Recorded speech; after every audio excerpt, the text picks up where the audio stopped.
problème toyeli awa ezali problème ya salaire na biso depuis mois d'octobre 2020 mois de novembre mois de décembre 2020 on n'est pas payé.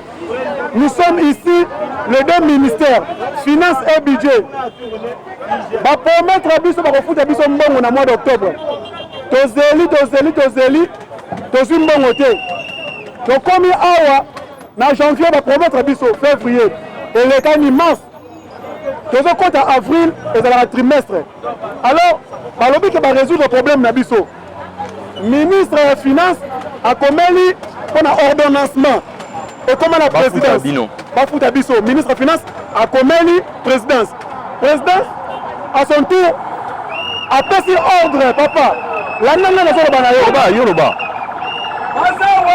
directeur du cabinet le président de la République a passé ordre l'autorisation va foutre à biso dossier et zondi na ministère de la finance dossier et zondi na cabinet à ministre de la finance le ministre de la finance a instruit à l'OD délégué de payer de passer le dossier à la banque centrale arrivé à la banque centrale à son tour a tenu son IGF or IGF a ça organe de contrôle IGF a remis au la gestion de la banque centrale T batimi biso awa na IGF toya kosenga inspecteur général des finances monsieur Jules Alignato a ordonné la banque centrale à foutre biso mbongo depuis quand et c'est la raté président de la République doit s'impliquer à la bâtiment pour contrôler IGF parce que IGF ils ont risqué IGF comme on a la case de détournement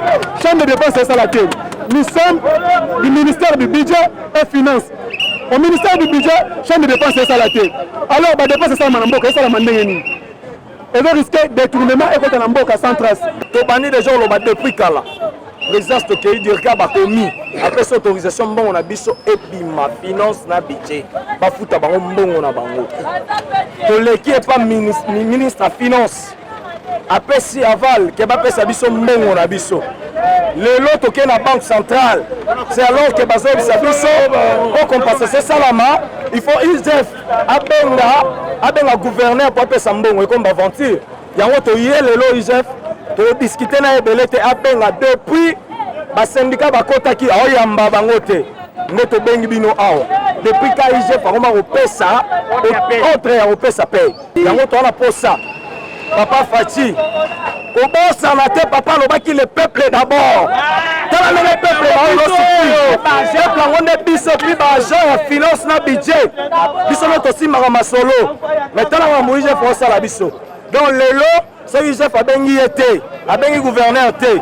Biso to la wa. To umeli faut depuis to banda réclamer bon la biso. To non to tika to pour bon la biso. Bi que là, les ça on a. La première des choses, nous sommes des agents à budget, na finance, administration finance et budget. Nous avons barrière il y a 6 mois, ou il y a 6e mois, ou il y a mois de mars. Nous avons réclamé pour que Foutabiso, comme c'était prévu, c'était convenu. Alors, toute la procédure a été suivie au CAI. Donc, procédure, il y a chaîne à dépenses.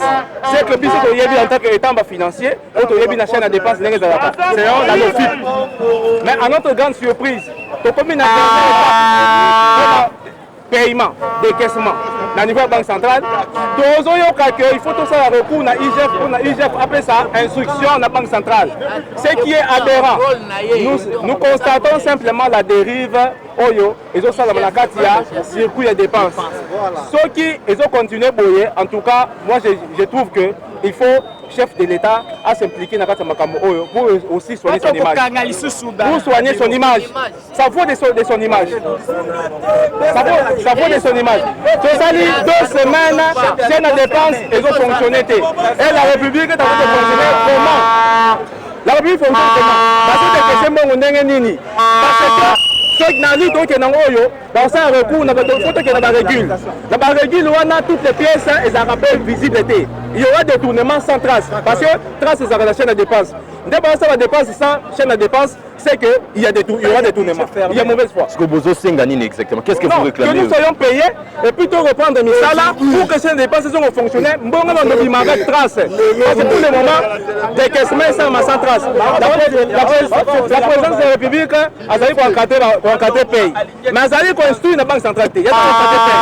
On peut pas au ministère des Finances à soumettre l'appréciation de la présidence de la République à avis favorable. Et l'avis favorable de paiement de Bissot, qui est déjà en présidence. Et à niveau, il y a finance, il y a cabinet finance. Le ministre a instruit à l'ordonnateur délégué à Tinda au pays, la Banque centrale. Au pays qui est la Banque centrale. Arrivé à la Banque centrale, on nous renvoie à l'IGF. Non, tu veux compter. Banda Moukile Banda, la loi finance en vigueur. Non, le salaire IGF à intervenir dans la merci beaucoup. Et ça m'a raté. En réalité, pour le problème, on a la zone de conséquences. C'est pour le moment, biso budget na finance dans la grève. Au mois d'avril, les Oya Awa, il fallait passer à la listing, Bamaramnyoso, pour pas foutre dans le mois d'avril. Aussi longtemps, biso de l'autre travail. Pour le moment, on a biso bazoba. Ou bien grève na biso bazoba, on a été important pour le moment. Mais dans le mois d'avril, Awa, et là, on a reçu la matin, le président de la République a ébaqué, tant que les policiers va refoutre en retard. Les militaires vont refoutre en retard, les enseignants vont refoutre en retard, et pour créer problème et susciter la marche, la grève, la soulèvement. C'est le moment, attends la Ligambo, puisqu'il y a bien. Ça fait au moins 3 semaines que nous avons la présidence. Pour briser presque l'étape, il y a des mbongo qui détourné, ou bien ceux qui nous ont mis ça, et ça, salaire n'a pas fonctionnaire.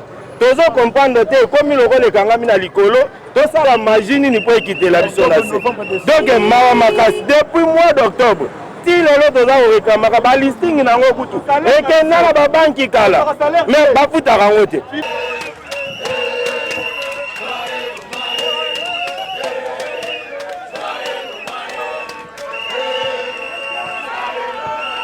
Bandeko, Touti Kolakisabino, vive tension, ils ont régné awa devant le bâtiment administration générale.